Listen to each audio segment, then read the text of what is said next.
Okay, so new comic book day, guys.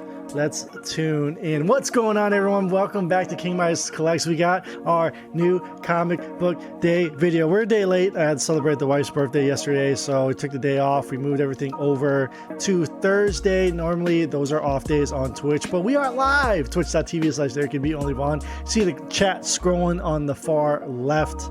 So let's get right into it. I started doing something new, and this might be stupid, but I wanted to get second and third printings, all second and third printings, fourth printings, whatever, secondary printings that come out. So this is supposedly a second printing of Jurassic League #1. Looks pretty cool. What's funny about this is that DC is hopping on the variant train that Marvel's done with second and third printings, like having to have a 1 in 25 or 1 in 50 for a second print, for a third print. Like, come on now. That's a little much. Come on. I mean, in 10 years, one person will have that book, but nobody's going to want to buy it. I don't think Jurassic League is going to go up in value, but it's a fun read nonetheless. You should check it out. Beware the Eye of Odin from Image. This is the new #1. We're going to check that out. Again, as always, a lot of #1s now. I just jump to the forefront of my backlog of comics so that I know once I read it, like, hey, do I want to continue buying this or not? I have a few indies that I've gone like 5 or 6 issues with, and then I'm like, oh, damn, I don't really like this. And then lo and behold, I read the next issue. It was like, I really don't like this, but I'm stuck with all of them. Anyway, somebody else can enjoy them once we sell it off. Next up, Miles Morales, Spider-Man, and Moon Girl #1. These are one-shots featuring Moon Girl. I think they're doing something really, really big with her, so that's why she's getting all this love. We have Star Wars Crimson Reign #5, the Knights of Ren variant. This is the final one. Got all 5 copies of that, and it's a connecting cover, which is pretty cool too. ASM #4, of course. Miles Morales 39. The Spider-Man books are on fire right now. This cover is kind of pretty diabolic, isn't it? Next up, a good vampire story in Image, issue #3 of Blood-Stained Teeth. We're gonna show you another Blood-Stained Teeth in a little bit. Next up, Cowboy Bebop, issue #4. Still pissed that they canceled the show. World's Finest #4. This is a hybrid Batman Superman. This is an FOC reveal cover that nobody knew about until this week. So this is a hot book. So nobody had it on their FOCs, right? You can't. Like, why did they do that? Flash 783. Moon Knight #12. These are like my favorite series, so I always keep up with these ongoings here. I think this is a one-shot for Punisher War Journal Blitz, but this is a Jeff DeCall cover. Jeff DeCall is one of the hottest modern artists right now, so any cover that man draws, I'm picking it up. Noctera issue #11. Good to have this back on shelves. Great book. Speaking of DeCall, here we go again. Issue 44. This is cover A of Catwoman. Guys, I missed out on the Sozomaika this week. Really disappointed. It was a really beautiful Sozomaika Catwoman, but somebody else already pre-ordered it and was being held at the LCS for other people. Could have gotten it for $45 instead of it's like 80, 90 right now at the lowest on eBay. Maybe it'll go down in 6 months. But we have Jenny Frizen because that's more than enough. 44. She's got one more cover. Catwoman 45 will be the final B cover that she does.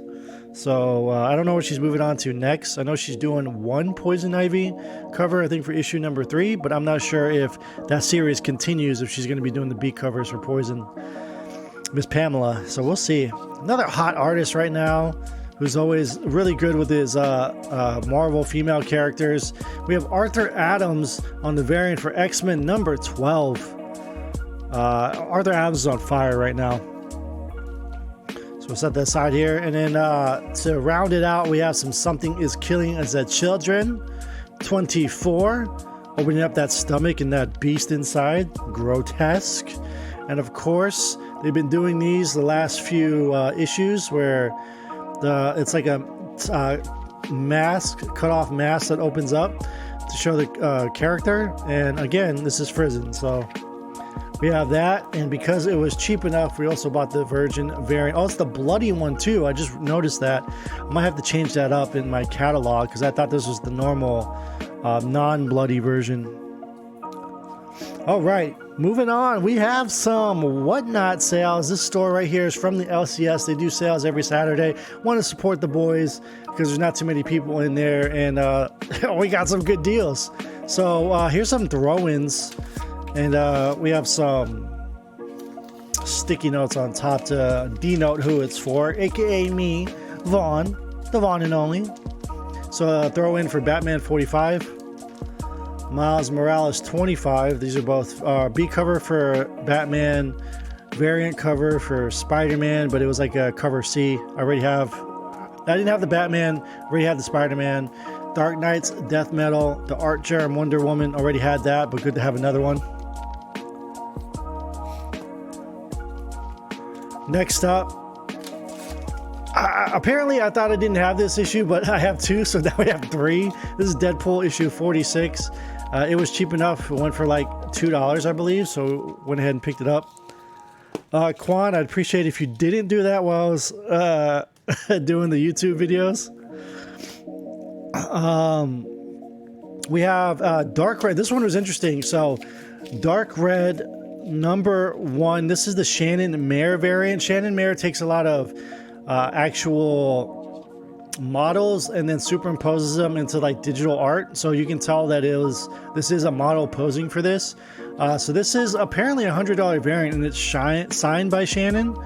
So what was interesting about this is that it got up to $40, and they had certain sales where if you reach a certain number, they throw in another book. So they threw in 2 other books of Dark Red. This is the Nathan, I think you pronounce it Snurdy. Nathan Snurdy. I don't know how to pronounce. I'll have to come back with that. But this is Nathan's variant here. So Nathan is pretty big on doing a lot of provocative female covers. So not only did we get that, but we also got the Chrome Virgin with the signature on it as well. And again, $40 for 3 books. We got 2 of them signed. This book is like a $100 book minus the signature. I don't know how much the signature puts it at. This is like a $40 book, or $40 book, and then the Chrome Virgin signature. Like, yeah, okay. You're good, Quan. We're live anyway. Do what you want to do. Do what you want to do. Next up, we have this Wonder Girl #1. This was also a throw-in because I think we won all 3 of these White Widow books, but these were throw-ins. So this is Red Sonja, something. They write it on the back, Against the Gods or something like that. Revenge of the Gods. And then Wonder Girl #1. I said Wonder Woman, but Wonder Girl. This is a Carla Cohen cover, and we're going to talk about Carla Cohen again. Last week or the week before, we had a Invincible Red Sonja that she did, and then we showed you guys that nice Miss Meow. Unfortunately, it was messed up, and we got some of our money reimbursed back, but that's a fire cover.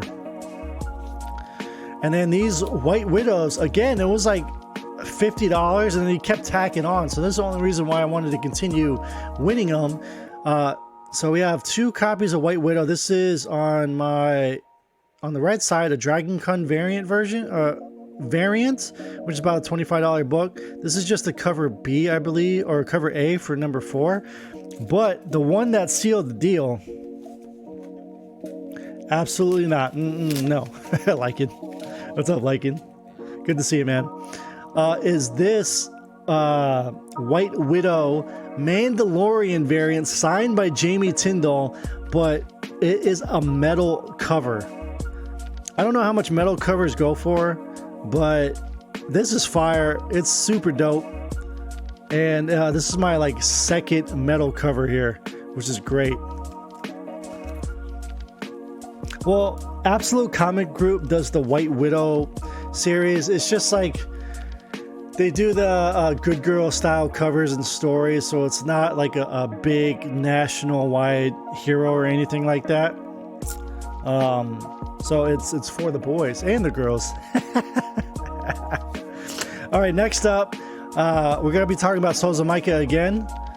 And we'll tell you about something unfortunate that happened. So I got this from, what are they called? Wanted Comics with an X. So I won this for $1. This is a Venom Mary Jane variant, Venom 151. Unfortunately, every single one of these books were dinked in one of the corners. So this one had a dink because of the Mylar in the packaging dinked it. So I was mad about that. But what I really was excited about were these were signed in silver by Sozo Micah. She even filled in one of the teeth here for this bloodstained teeth. So I showed you guys the Virgin of this, the Virgin foil where there was like scratches on here, and they actually hooked this up with like 5 or 6 other books that really made it like a $300 unboxing as opposed to me spending the $80 on it. So it's, as you can see on this end, it's signed right there, and then you can see her tooth. Move it up a little more. She silvered in the tooth, but the unfortunate thing is if you look at the corner, it got tagged, so that is like a rip in that corner there. And on the back side of the book, there's also a color breaking like fold from the back on the top cover. So I reached out to him because it just like got damaged in the packaging, which super sucks because it was signed by her. So we'll see what they say. The invoice says they're all near mint, so it's clearly not near mint. It had to happen in transit. And then here's another one. Actually, this one didn't get dinked, but this is also signed by Sozo Micah. The Poison Ivy #1 Virgin variant. So we have a normal trade dress coming, but this one was signed by her. Unfortunately, if you look at the bottom, she kind of like blotted some of the ink in different spots of the book. So I don't know if that's going to lower the grade if it ever gets graded, but it's still signed by her, and it's freaking awesome. What's up, Sylvain? Good to see you. So there's your Poison Ivy. And a few more books to go over here. These we picked up from my boy at the comic shop. He brought in his own books, so I wanted to hook him up. And we got a good deal. We got all these books for $40, I believe, in total. So we're going to go rapid fire. This is a Jenny Frison and Unkindness of Ravens, issue #1, Virgin variant, Sanctum Sanctorum. Justice League 14, cover B. During the New 52, they were teasing and essentially had Superman and Wonder Woman dating each other. So that was the B cover for that. We have the Ranger Slayer #1 foil Virgin variant where she's holding the helmet. They've done a lot of variants like this for the Power Rangers series, but I definitely wanted the Ranger Slayer one. So this one's awesome. Marvel Fanfare 57 with Sheena, Queen of the Jungle. I think it's Sheena. No, it's not. It's Shauna. Excuse me, Shauna, because Shauna's part of Marvel. So these are like, there's like 3 or 4 late Shauna covers from Marvel Fanfare that are pretty cool. Marvel Age 76 with She-Hulk on the cover because the She-Hulk show is coming out soon. And last but not least, this is Arrow #1, the second printing with Wave on the cover as well. This is pretty cool because Arrow is one of the first Asian female superheroes in Marvel canon that they like really gave her the green light. She's also part of the new Agents of Atlas, which we've shown you guys the slabs for in the last video. And then Wave is a Filipino superhero, so that's pretty cool. And the second print is hard to find. HTF, baby. Last but not least, I talked to you guys about Carla Cohen. So we have a Carnival Comics exclusive, which is sent a sticker for, which is really neat. And then saying that they have these exclusives. This right here is a Gabriel Del Otto reimagining of Amazing Spider-Man #1. If you've seen the cover of ASM 1, it has a Fantastic Four on it from 1963, I believe. 62 or 63, but this one looks pretty sick too because they're doing the #1 reprint facsimile later this year, so I would check that out from Carnivore Comics. Now, I was reading the Street Fighter swimsuit special, and on the back page they showed all the different variant covers that they did. This Carla Cohen looked pretty sick, so I picked it up. So we have the Virgin variant, limited to 400 copies from Carnivore Comics. This is 76 out of 400 of Cammy. So there you go. There's also this Derek Chew. I think it's of Cammy. but it hasn't been put anywhere online. So once that gets, there's a Chun-Li and a Cammy from Derek Chu, and once I find the Cammy, I might go ahead and order it. The Chun-Li I've seen though, so that one's really, really nice too. But oh, we have one more. This is from Random Stacks. They sent us a free comic with the slab that we bought. All their slabs start at $1. If you don't know what Whatnot is, guys, Whatnot is a fantastic site where you can buy and sell pop culture items. People sell cards there. They sell toys. They sell video games, and most importantly, comic books. A lot of the auctions start at $1. They're like 30-second rapid auctions, so you have to be quick. But I picked up this hard-to-find David Finch Marauders 21 Emma Frost variant. It's a 9.2, but you know, it was okay for the price because everything started at $1, so we only got it for $22. It's still a hard-to-find variant. I'll take it in the 9.2, and we'll see what happens with this, man. Or we can even do it as a giveaway or add it into some mystery bundles or something. I think this is pretty cool. Hell yeah. So that's going to do it, man. That was a big haul. Again, the new Comic Book Day books. We got a lot of mail stuff, some fire exclusives, and a lot of sellers from Whatnot. So check it out. The site's pretty cool. And I hope you guys enjoyed the video. Of course, drop down in the comments down below to just leave a comment about which book that you like the most. Join that Discord where we talk about the culture that pops 24/7. Until next time, guys. Bag and boredom.